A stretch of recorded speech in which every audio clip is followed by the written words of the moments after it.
Now see, this is the kind of content you just can't find on television. Laying in the snow, using a torch to preheat your engine block so your JB weld will stick.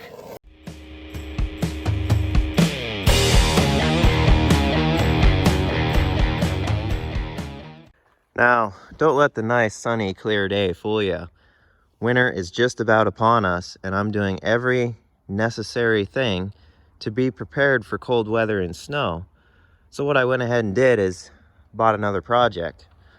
Now, what we've got here is a 1971 Ford F600. She's an absolute cherry beast because this is probably one of the nicest F600s I've ever seen around. And it's just an absolute gem. It's got a PTO driven dumping flatbed. There's a big hydraulic ram under there to make all that happen. So we're already looking at a nice utility setup there. She's an old Fairbanks truck. It's been sitting since 1992. So, you know, just about like everything else I pick up, sitting for a while, and who knows what's wrong with it. But I mean, super straight, solid truck, not really beat up, which is surprising for something of this capabilities. Back in the day, they got worked hard and not many people took care of stuff. Fun fact, this truck came from the same property I got the 1943 GMC CCKW 6x from. So that's cool. Saved another one from that property. But we'll go ahead and listen to those nice bump side noises as we open the door here. Needs a good cleanup, but you know, the seat ain't bad. It's got the stock tank behind the seat, and then it's got an add-on tank on the side here, and you can see it's got the old select valve right there. We've got PTO and hoist controls here. I mean, pretty low mileage truck, not much wear on the pedals looks like, and super nice and solid. We've got the unique F600 gauge cluster, so that's kind of cool. We've got the good old 4-speed with a 2-speed rear axle and a handbrake. It's got the radio option, and you know, all kinds of various things on the floor. Looks like we got a set of tire chains for it, so that is absolutely sweet. And it's kind of cool that it's blue like the 69 Highboy out back. I always like this color on the bump sides. And it's also cool to own the big truck version of the pickups now. It's actually the same cab, same hood. Only difference is the fenders are bigger, and of course the grille, because for the larger wheels. But these cabs will go right on the pickups, and a lot of guys actually put this gauge cluster in the pickups to kind of, you know, give them something unique. But this truck was also up in the mining country. As you can see, it's filled with silt and sand and such like the 6x is. But overall, bump side doors, overall not bad. Tires seem all right. I had to put air in the outside dual here. The inside one was just spewing out water, so might have to address that, but we're not going to worry about it. It's got a nice Kenworth mud flap on this side. Nice custom tow bar here with guarded taillights. And then you see more sand and silt there from the mine country. Big old heavy duty rear end.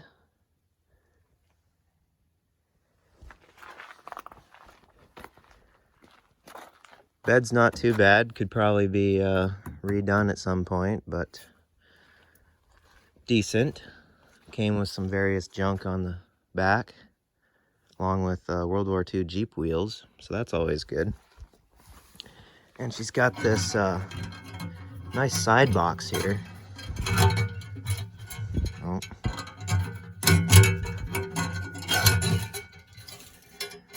And we've got, you know, lug tools, a chain binder, some chain, and these really cool roadside markers. So that's neat. And what a nice little storage box here. I mean, it's pretty heavy duty and stout. Then if we look under here, there's all the 2-speed action. And then looking up, there's the hydraulic ram for the dump. And it's actually set up, you can lock it and pin it, so you don't have to worry about the bed moving around or anything. So that's kind of neat. Muffler's just kind of hanging there going for it.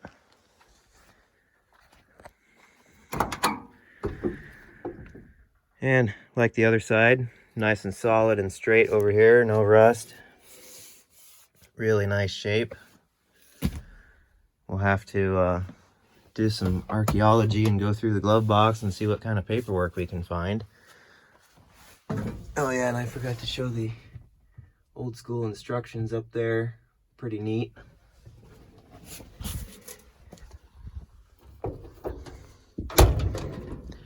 That door needs some WD-40 on it for the latch, but we've got a custom hood release here.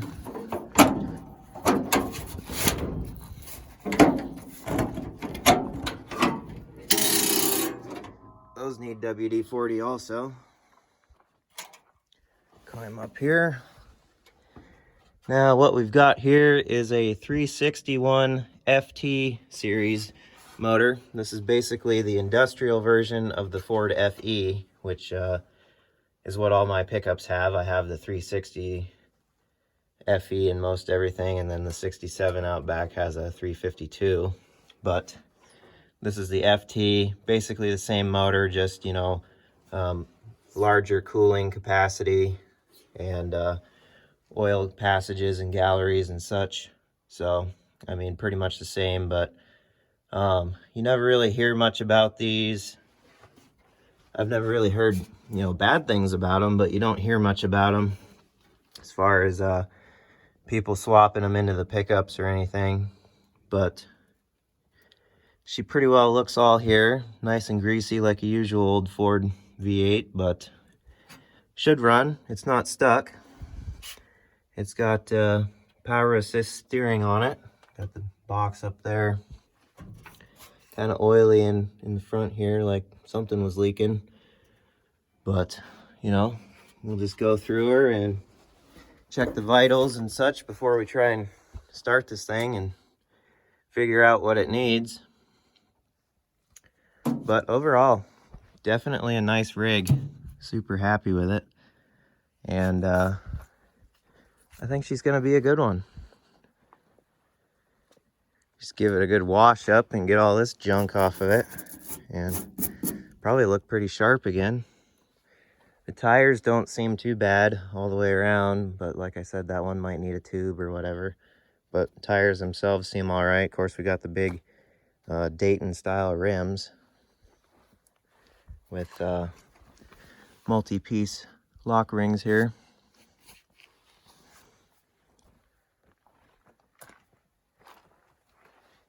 Better look at that custom setup there. I see it had the usual old Ford battery hold down. Now, something about this rig and going back to when we got the 6x running, the guy drained the coolant out of the 6x, and it looks like he did this one too. So it seemed like he took care of things, so I'm pretty confident in this one being all right. Of course, it might have been parked because something went wrong. We don't know that yet, and we'll find out when we dig into it. But, you know, it just goes to prove this guy took care of stuff, because this truck is really nice, just like the 6x. So we'll go ahead and, you know, probably push her up to the shop, get it closer to the tools and resources, and we'll start digging into it and have some fun.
right, got her up in front of the shop here.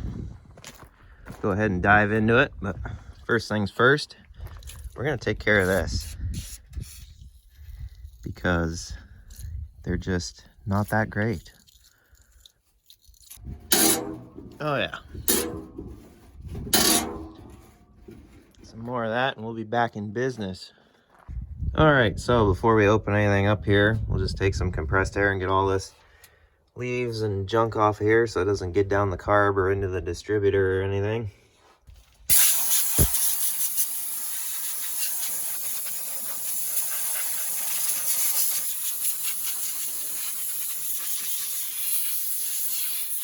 Pretty cool how this thing's mostly original looking under here, not altered too much. Get this big beast of an air cleaner off. Feels like it's still got oil in it. Carburetor doesn't look too bad up here. Seems to be a Motorcraft 2100 manual choke on it. Gotta love that. So now with the air cleaner out of the way, we'll just pop the cap off and have a look in here.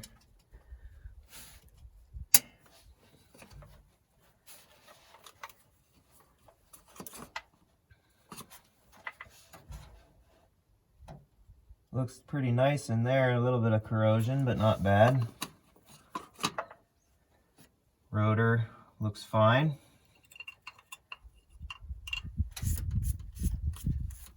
Get this little piece out of here. Oh man, like new. Look at that. Pretty darn clean and nice looking in there. Not much corrosion on the points either. We'll run some emery cloth on them for good measure and then clean these terminals up a little bit because you can see the slightest amount on them. And then that'll give us the best chance for having spark. It probably does already without even touching it, but we'll just give it a good measure treatment here and we shouldn't have any issues. Let's take some emery cloth and fold it, open the points, and stick it in between them and just give it a good clean. Now we'll take our cap and clean up each terminal in it.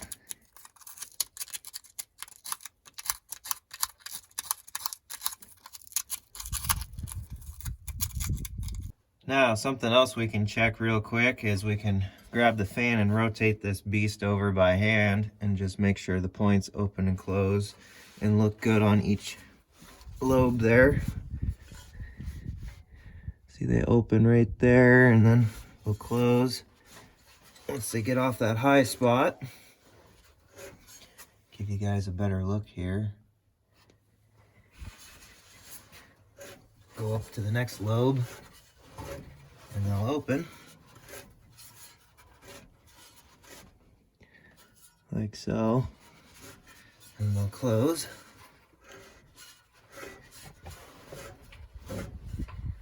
So we'll just kind of go all the way around and make sure it's good, and then at the same time we can make sure the motor feels all right by hand before we throw power to the starter. Make sure it's got no tight spots or it's going to lock up or at some point or anything, so we'll do that real quick. Well, everything feels fine going around a couple times by hand, so I think we're good to button it up here. Then our rotor looks all right, so we can leave it alone. Just slap it back in there. Get our cap to line up with the notch and lock her down. There we go. Now we'll go ahead and pull all 8 spark plugs out. We'll look at the condition of those and then we'll throw some oil in the cylinders. That way, you know, we're not dealing with dry cylinders. The rings can kind of seal up against them again. Then we have a good shot at getting compression and making this thing go. Something not a lot of folks do before they get a rig running that's been sitting a long time, so I like to take the extra time and do it. Just seems to help them out. First plug out here doesn't look too bad. So we'll just keep on moving through them and see what they all look like here.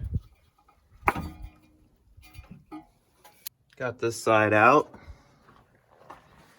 Same with this side over here. And they all look about the same. Not too bad, but we'll take them all in and wire brush them up on the grinder in there. Then we'll throw some automatic transmission fluid down each cylinder. Then we'll hook up power and crank it over with the plugs out. That way we can get things cycling in the cylinders good without the plugs being in and, you know, just wanting to build compression. We can cycle everything in, and then any excess oil that's left can just get shot out. That way it doesn't foul the plugs, and then we'll keep on moving, so on and so forth. Got our plugs cleaned up, so those are good to go. Now we'll grab our ATF and squirt a little bit into each cylinder.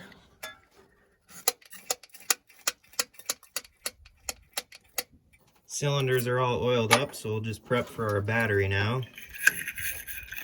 Clean up connections.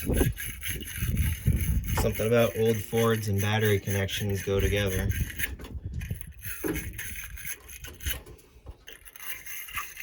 They like to be clean.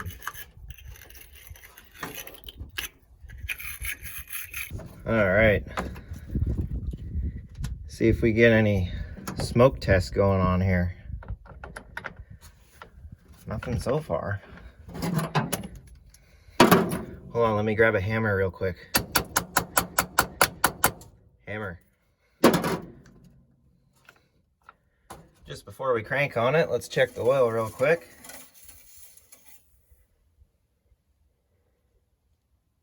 Nice and dark and dirty, but it's there. So I think we're good to leave that till we find out if it runs or not, and then we'll change it and give it all the nice treatment.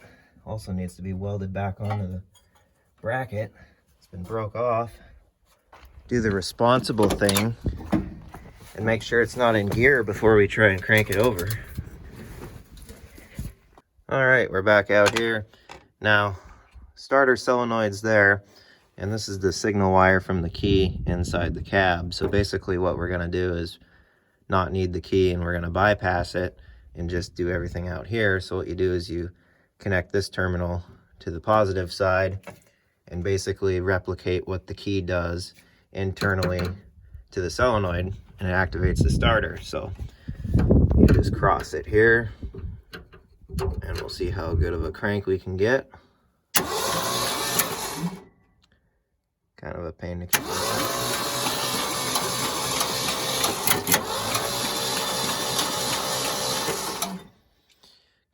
to keep them on there sometimes, but she's wheeling over pretty good. I don't know what that clunking sound is.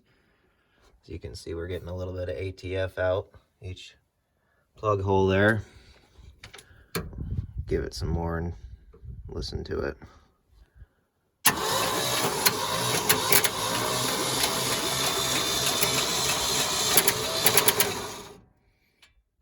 Sounds like it's up front here.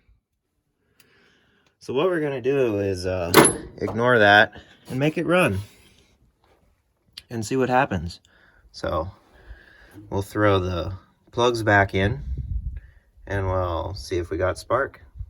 Plugs are all back in, left one wire off so we can stick another plug in there and check for spark. But go ahead and turn the key on.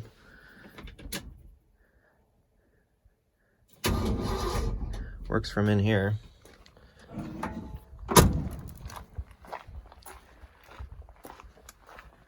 We'll go ahead and pop this cap back off real quick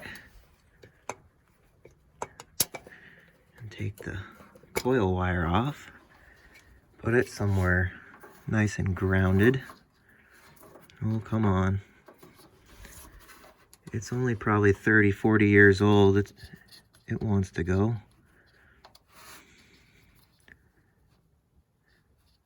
That should jump.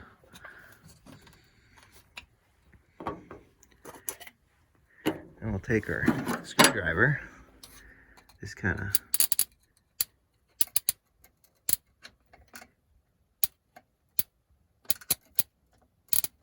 oh yeah, I see it jumping there. So the coil works.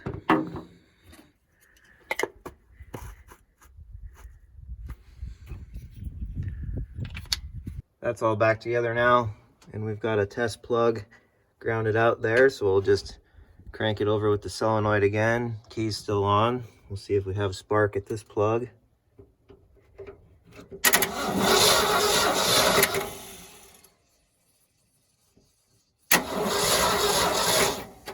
So it's not getting spark. I cleaned the points up again, kind of screwed around with them, not really getting anywhere. Ran to town, got some new points. They didn't have a condenser, typical Napa nonsense, but I should have some condensers laying around. So I guess we'll go ahead and change the points out, see if that does it, and if not, we'll swap a condenser, because I've probably got one on the shelf. I've got new old stock Motorcraft points on the shelf as well, but they're for the pickup distributors and not the heavy duty industrial, because apparently the points are different between the two. So now that I've got the right ones, we can pull these out and swap them.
Now with those point screws still loose, we'll bring a lobe up there and adjust them. So right on a lobe, take this little notch here and move them.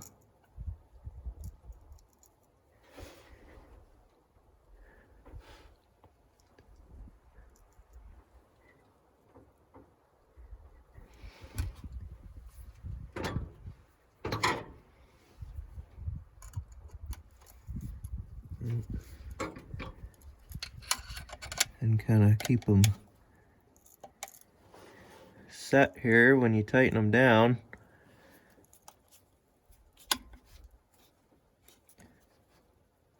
Normally you do this with a feeler gauge. We're just going to do it by eye.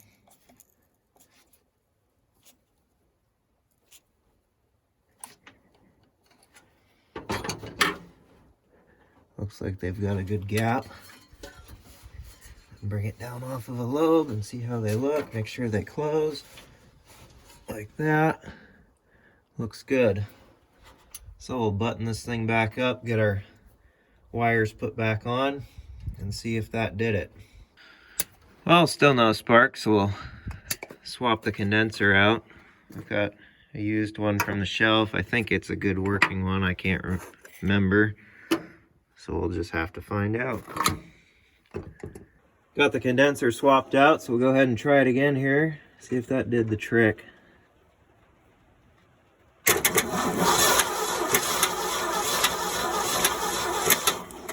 Got spark. Still don't like that noise up here, but we're gonna go ahead and send it.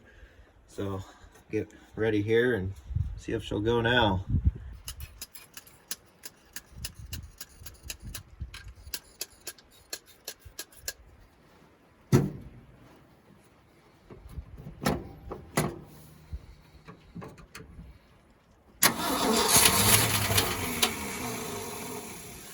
That's better.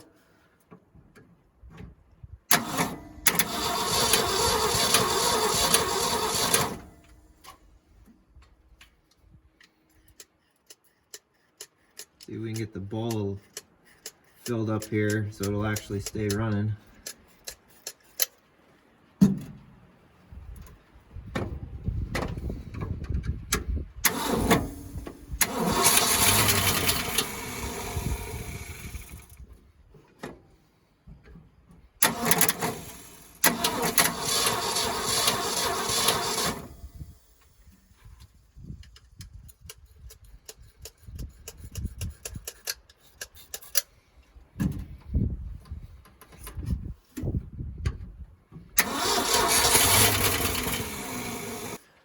Maybe I'll try and fill the bowl and crank it from inside where I can actually work the throttle and starter a little bit more easier.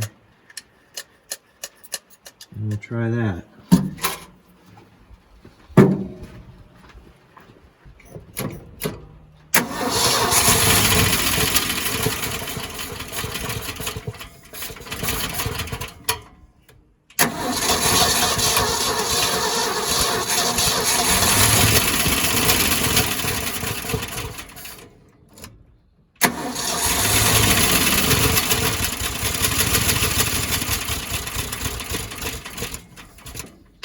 Well, we kind of had her going a little bit there, so I stopped what I was doing. I was gonna come out and rig up something to the fuel pump and see if we can actually get it to run off of fuel rather than, you know, trying to prime this big motor with a little bit of gas at a time and only getting short spurts out of it.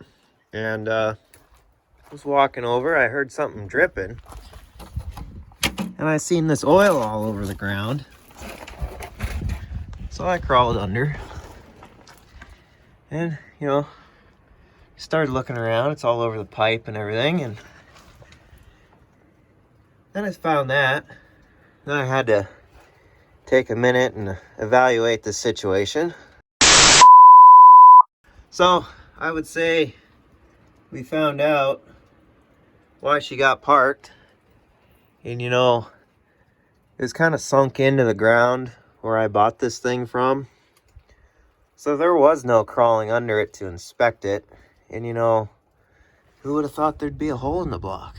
And there's all kinds of good oil going on up front here too. So I would say that that little knock we're hearing might have something to do with that. So I guess she's gonna need an FT series motor to drop in the place of this one. Wonder how much oil we're rapidly losing in just that short amount of time. Yeah, quite a bit there. That's good. Well, I put the air cleaner back on and buttoned this thing up, so I guess it'll just have to wait till we can find another motor and swap it out, and then we can see what the truck does.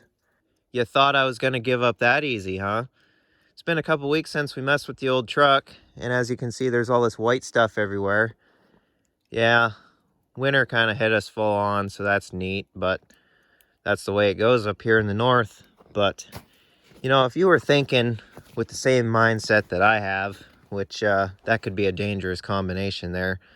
If you were thinking just slapping some JB weld on that block and sending it and see what happens, you're exactly right. That's what we're going to do. So let's get after it.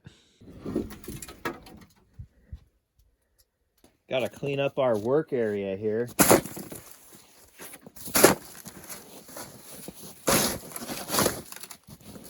All right, we're all set up here.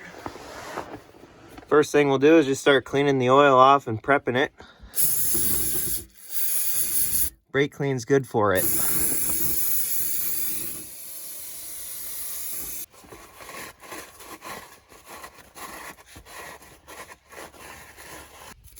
A little wire brush action probably wouldn't hurt either. Here's our method of madness. Got a chunk of cardboard to mix the JB weld on, and I figure take this handle, this plastic spoon, and we can use that to applicate it in there. But first, we're gonna take this torch. We're gonna heat up that spot on the block so that the JB weld has a better chance of sticking to it. Now see, this is the kind of content you just can't find on television. Laying in the snow, using a torch to preheat your engine block so your JB weld will stick.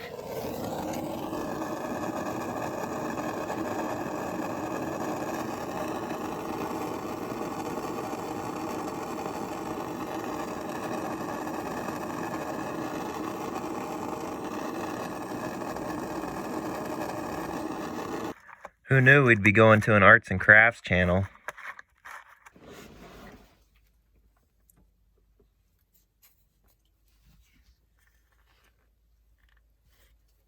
That's like the right amount even.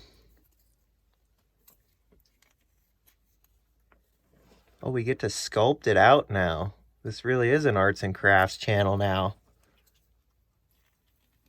Well, I'd say that's a top-notch job. All right, there you have it. We're gonna let that JB weld fully set up and cure before we try and run this. Now the whole point of patching up that hole in the block is so that we don't lose oil at a very rapid rate running it. And then, you know, we run low on oil and seize everything up because it's got no oil in it. As for the rod or whatever is loose in there partying around, we're just going to leave it be. If it's going to blow up, it's going to blow up. Who knows? It may just make a lot of noise in there and not do anything at all. So we might as well find out. Give this old motor a proper revival and send off just in case. And, you know, when she decides to quit, we'll throw another motor in it.